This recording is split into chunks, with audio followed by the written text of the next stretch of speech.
They say the most painful heartbreaks aren't the ones that end quickly. They're the ones that end slowly. The ones that look like love, sound like love, feel like love. Until one day they don't. My name doesn't matter. His does. Or at least, it used to. His name was Aiden. I met him at a time when my life was simple, quiet, and mostly predictable. I wasn't looking for anything magical. I wasn't waiting for a soulmate, or a fairy tale, or a boy who'd rewrite the meaning of the word, forever. But fate has this strange habit. It introduces you to the right person at the wrong time. Or maybe the wrong person at the time when you're most vulnerable. I still remember the night we met. It was raining, the soft kind of rain that makes the world feel like a movie scene. I was standing under a small shelter outside the library, hugging my books close to my chest, trying to keep them dry. He stood beside me, shaking water out of his hair, laughing under his breath. Then he said, "God clearly loves drama. First day of the semester and he throws this weather at us." There was something about his voice. Warm, careless, alive. Like he spoke in italics. I smiled at him and he smiled back. That moment, that tiny exchange, was the beginning of everything. And the end of everything too. Aiden wasn't handsome in a perfect way. He was handsome in a dangerous way. Messy hair, tired eyes. A smile that looked like it knew too many secrets. The type of boy who walks into a room and every story tilts toward him. We walked together that evening. 10-minute walk felt like 10 seconds. He asked about my major, my hobbies, my dreams. He listened, really listened. As if my words weren't just sentences but pieces of a puzzle he wanted to understand. By the time we reached my apartment building, he said, "Hey, I don't want this to be the end of our conversation." He gave me his number. I didn't know then that the number would become something I stared at for years. Waiting, hoping, wishing. He texted me before I even reached my room. And from that moment, he never stopped texting. Good morning. Good night. Have you eaten? I care. You matter. I'm here. Every word. Every message. Every call. Felt like love. I told myself, maybe this is what love looks like when it comes without warning. We started spending more time together. Coffee. Late night talks. Study sessions that turned into deep conversations about life. He wasn't afraid of vulnerability. He would tell me his fears. Fears of failure, fears of losing people, fears of not being enough. He said I made him feel safe. He said my presence calmed him. He said he'd never met anyone like me. And I believed him. Because why wouldn't I? Why would someone lie about something so gentle, so human? But lies often come dressed as sincerity. And his lies, they sounded exactly like love. Love doesn't disappear all at once. It fades like sunlight. Slowly, softly, without warning.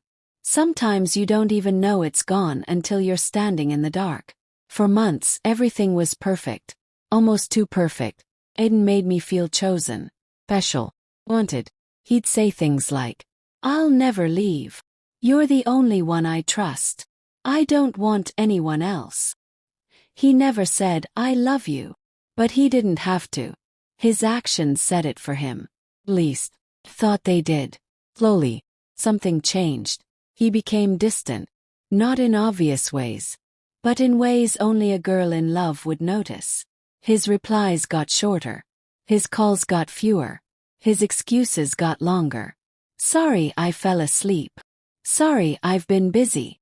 Sorry I forgot. Sorry I didn't see your message."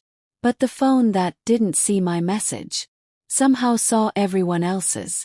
I began noticing little things. Things that didn't make sense. Things I tried to ignore. A girl's comment on his pictures. A smile emoji here. Heart there. A tagged photo where he said he wasn't going. But when I asked him, he'd gently touch my cheek and say, "You're overthinking again. You know I'd never hurt you. The problem with love is, blinds you. And the problem with trust is, you keep giving it even when it hurts." One evening I found his jacket on my bed. Inside its pocket was a bracelet. A delicate silver bracelet. The kind a girl wears. It wasn't mine. My heart felt like it stopped. Completely. I waited until he came over. I showed him the bracelet. His face changed. Only for a second. But I saw it. Then he laughed. He actually laughed. Relax. It's my cousin's. She borrowed my jacket. He nodded. Not because I believed him, but because I wanted to. That night when he left, cried. Quietly. Silently. And I told myself, maybe love is supposed to hurt sometimes. But heartbreak doesn't start with betrayal. It starts with doubt. And that doubt was now living inside me. Days passed. Weeks. The distance grew. His lies grew too. And then came the night. That broke everything. It was raining again. Isn't it strange how pain always finds rain? I was walking home when I saw him. Standing under a streetlight. With her. The girl from the photos. The girl from the comments. The girl whose name he never mentioned. Her hand was in his. And he was smiling. The smile that used to belong to me. Froze. He saw me. And for the first time ever. He looked guilty. Not sad. Not torn. Just guilty. I walked toward him. Each step felt heavier than the last. He dropped her hand. She looked confused. I asked only one question. How long? He didn't answer. Silence said everything. She stepped back and whispered. You said you were single. My heart cracked. But the worst part. He still didn't deny it. He didn't say a word. He just looked away. Like I was an inconvenience. I felt something inside me collapse. Not my heart.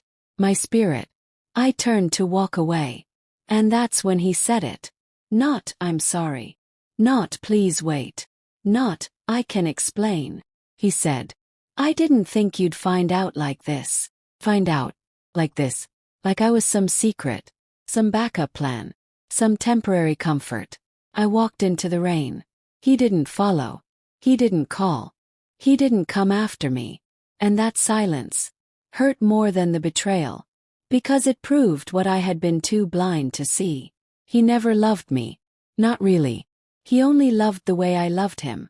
It's been 3 years. People think time heals everything. Doesn't. Just teaches you how to live with the ache.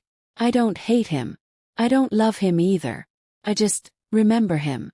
He taught me the most painful lesson. Sometimes the person you trust the most is the one holding the knife. And sometimes lies sound sweeter than the truth.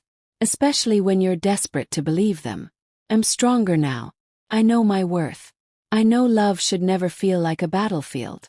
I know silence is an answer.